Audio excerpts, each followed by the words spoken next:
दोस्तों राम राम नमस्कार। और मैं आपके साथ MJ24 न्यूज़ से मनोज जांगड़ा, आपका अपना दोस्त। और आज हम एक नए मेहमान को आपके बीच में लेकर आए हैं, जो कि और सोनीपत का जो इलेक्शन है अभी मेयर का और पार्षद नगर निगम सोनीपत का इलेक्शन होना है, और जो कि काफ़ी छाया हुआ है। और आने वाला आपका इलेक्शन आपका अपना इलेक्शन है, क्योंकि जितना छोटा इलेक्शन होता है वो बहुत महत्वपूर्ण होता है बड़े इलेक्शनों के सिवाय।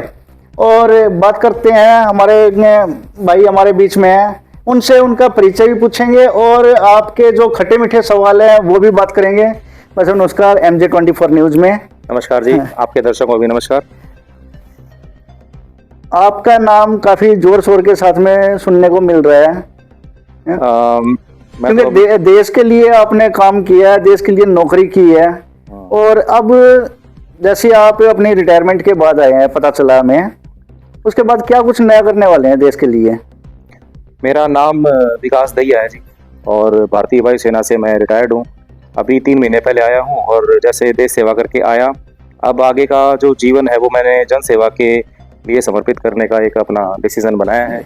और देश सेवा जैसे कि वही तरीके की देश सेवा मुझे सिर्फ आम आदमी पार्टी में थोड़ी नज़र आई, क्योंकि वो आम जनता से प्रेरित है। आम जनता की जो समस्याएं हैं वो आम जनता की समझ, मैं भी तो एक आम जनता ही हूँ। आज मैं राजनीति में हूँ, कोई मेरा राजनीतिक बैकग्राउंड तो नहीं है, लेकिन फिर भी आम जनता की जो परेशानियां हैं वो मेरी भी परेशानियां हैं, क्योंकि कहीं पे भी काम कराने जाता हूँ तो काम होता ही नहीं है, तो करे क्या फिर।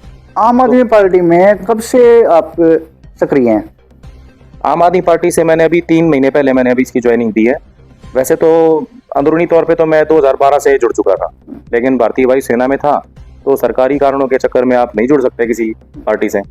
तो लेकिन मैं उनकी जो भावनाएं थी, अरविंद केजरीवाल जी की जो काम करने की एक नीयत थी, साफ नीयत, जो कि आम आदमी के जो काम समस्याएं होती थी उनको कैसे सॉल्यूशन देने हैं, कैसे उसके निवारण होने चाहिए, आम जनता को क्या सुविधाएं मिलनी चाहिए, सिर्फ नेताओं को क्यों सुविधाएं मिले, आम जनता को क्यों ना मिले, टैक्स का पैसा तो सभी का है, ये बहुत सारी अच्छी चीज़ें जो सुनने को मिली।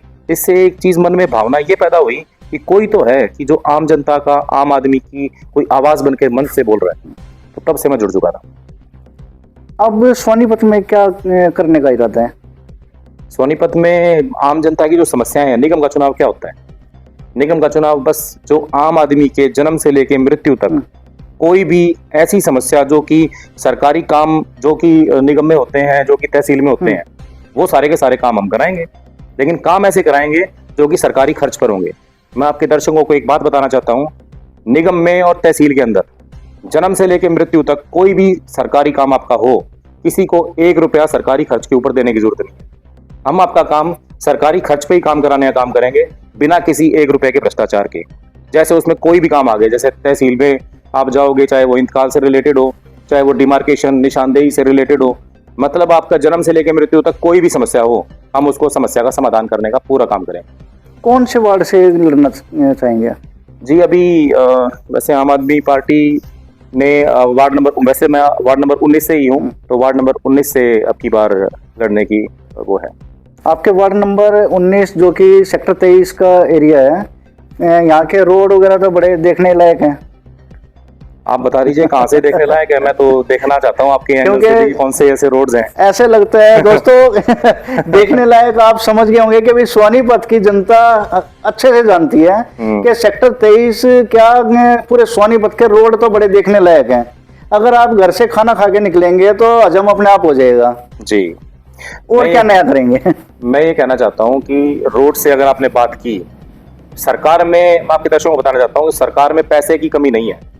कमी सिर्फ एक चीज़ की है, वो है साफ नीयत की। पैसा तो देखो इतना सा है, मान लो 100 रुपये हैं पूरी सरकार में, वो 100 रुपये या तो घर चले जाएं किसी के, या फिर वो आप तक पहुंच जाएं। एक ही काम हो सकता है, क्योंकि पैसा लिमिटेड है।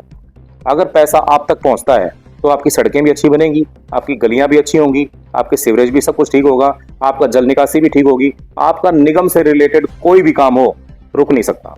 इसलिए मैं आपको एक बात बताना चाहता हूं, अब की बार आम आदमी पार्टी एक विकल्प के तौर पे आपके पास में है। जो बंदा, जो भी जनमानस यहाँ का सोनीपत का, अगर अब की बार बीजेपी और कांग्रेस से परेशान हो तो एक बार विकल्प को आप आजमा के देखिए। सोनीपत आपका बिल्कुल सुविधाओं से लैस ना हो जाए, सुविधाओं से भरपूर ना हो जाए इन्हीं सरकारी पैसों में, तो आप बताइएगा। पहले भी जो हमारे मेयर थे वो कांग्रेस से लड़े और अब भाजपा में चले गए हैं। कौन? निखिल मदान जी। जी अच्छा। क्या कहेंगे, क्योंकि जनता ने शायद उनको कांग्रेस को वोट दे के जिताया। वो उसके बाद फिर राजीव जैन जी बने। उन्होंने भी अच्छा काम किया है। जिन्होंने अच्छा काम किया, जो भी काम किया, अब भाई मैं किसी के ऊपर कटाक्ष इसलिए नहीं करना चाहता क्योंकि वो एक लेवल के राजनेता हैं। वो राजनेता हैं, राजनेता की तरह काम कर रहे हैं। हम एक आम आदमी हैं, आम आदमी की तरह काम कर रहे हैं। हम अपना काम आम जनता के लिए करेंगे। वो जिस तरीके से काम करते हैं करते रहें।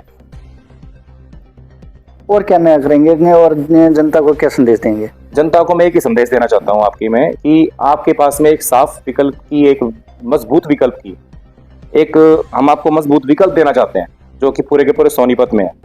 22 के 22 वार्डों में मजबूती के साथ में इलेक्शन लड़ा जा रहा है, इंक्लूडिंग मेयर। आपको एक विकल्प देने की तैयारी है क्योंकि भाई बीजेपी और कांग्रेस के जो समस्याएं हैं, जैसे मान लो अब निगम में भी देख लें, बीजेपी का तो मेयर बना बैठा है और कांग्रेस का डिप्टी मेयर बना बैठा है। प्रॉपर्टी आईडी घोटाला हुआ, बहुत कुछ हुआ।